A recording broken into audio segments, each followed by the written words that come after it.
মুখ্যমন্ত্রী নমিনেশন জমা করে হাত জোর করে সার্ভে বিল্ডিং থেকে বেরিয়ে আসছেন, সেই ছবি আমরা সরাসরি দেখতে পাচ্ছি এই মুহূর্তে। এবং সমর্থকরা মুখ্যমন্ত্রীকে দেখা মাত্রই চিৎকার করছেন, মুখ্যমন্ত্রী হাত জোর করে সমর্থকদের উদ্দেশ্যে হাত জোর করছেন। এবং এখন দেখার বিষয় কিছু মুখ্যমন্ত্রী বলতে পারেন কি না। মুখ্যমন্ত্রী সবাইকার উদ্দেশ্যে হাত নাড়ছেন এবং সকলের সামনে যারা রয়েছেন দেখো সেই ছবি সরাসরি আমরা দেখতে পাচ্ছি।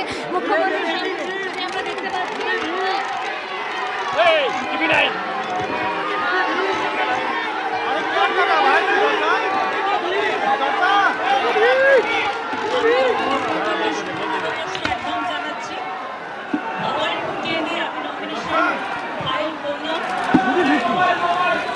আমি আপনাদের সকলকে বলি, আমি 365 দিন এখানে থাকি। আমার ধর্ম আন্দোলন সবকিছু ভবানীপুরকে ঘিরে।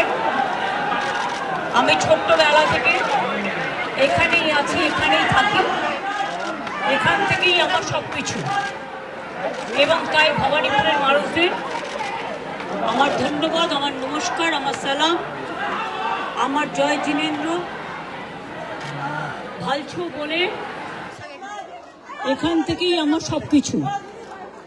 এবং তাই ভবানীপুরের মানুষদের আমার ধন্যবাদ, আমার নমস্কার, আমার সালাম, আমার জয় জিনেন্দ্র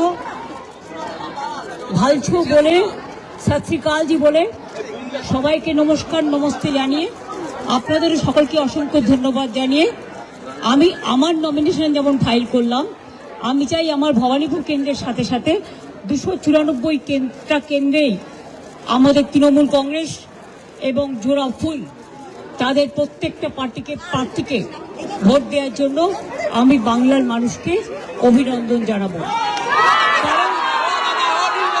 কারণ সরকার আমরাই গড়ব। আমাকে আজকেও প্রোগ্রামে যেতে হবে, এখান থেকে বেরিয়ে আমি বাড়ি হয়ে আরামবাগ গোঘাটের ওখানে প্রোগ্রাম আছে, বলাগড় পান্ডুয়ার ওখানে প্রোগ্রাম আছে, দুটো একসাথে, মানে বর্ডারে শ্রীরামপুরেও প্রোগ্রাম আছে। আমি করে ফিরবো, কালকে আবার প্রোগ্রাম আছে, রেগুলার আছে, এখন চলবে, কোনো অসুবিধা নেই। আপনারা সকলে ভালো থাকুন, গরমে শরীরে যত্ন নেবেন এবং ঝড় জল বর্ষা সব কিছুই থাকবে, সকলে তার মধ্যে ভালো থাকবেন, সুস্থ থাকবেন, সুন্দর থাকবেন। সকলের জন্য অনেক অনেক শুভনন্দন, শুভ কামনা। আমি মনে দুঃখ নিয়ে করছি, কারণ এত নাম বাদ দিয়েছে মানুষের। আমরা এখনো বলবো এটা সুপ্রিম কোর্টেরই অর্ডার ছিল। 32 লক্ষ নাম উঠেছে 1,20,00,000-এর মধ্যে, সেটাও আমার কোর্টে কেস করার জন্য। বাদ বাকি 58 লাখ খোলাই হয়নি, তার মধ্যে কিছু বাদ হতে পারে যারা ডুপ্লিকেট ভোটার বা মৃত ভোটার। বাদ বাকি এমনকি অ্যাডজুডিকেশনে যে 27 লাখ কয়েক হাজার বাকি আছে, 50,000-এর 60,000-এর মতো, তাদের ভোটাধিকার দেওয়া উচিত বলে আমি মনে করি। পরে নাম তুলে কি হবে, তারা তো ভোটটা দিতে পারবে না। সুতরাং এটা তো সুপ্রিম কোর্টেরই অর্ডার ছিল, যারা অ্যাডজুডিকেশন আছে তারা জেনুইন ভোটার এবং তাদের ভোটটা তোলা উচিত।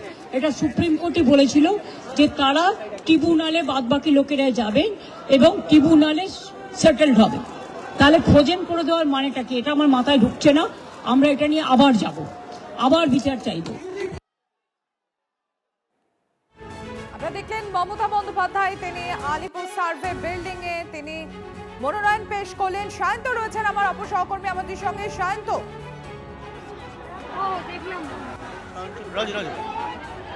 একদমই তুমি দেখতে পেলে যে মুখ্যমন্ত্রী মমতা বন্দ্যোপাধ্যায়, বিদায়ী মুখ্যমন্ত্রী এবং তথা ভবানীপুরের তৃণমূল প্রার্থী মমতা বন্দ্যোপাধ্যায় তিনি নমিনেশন ফাইল করেছেন। এবং আমি দেখতে পাবে যে এখানে মানুষের ভিড়, আমি রথকে ছবিটা দেখাতে বলবো, যেখানে আমরা দাঁড়িয়ে আছি সেখানে ভিড়টা তুমি দেখতে পাচ্ছ যে প্রত্যেকে মমতা বন্দ্যোপাধ্যায়কে দেখার জন্য দাঁড়িয়েছিলেন, দীর্ঘক্ষণ দাঁড়িয়েছিলেন। তিনি মিটিং করে এলেন এবং নমিনেশন ফাইল করলেন। একই সঙ্গে SIR প্রক্রিয়া নিয়েও কিন্তু কেন্দ্রের শাসক দলকে বিঁধলেন।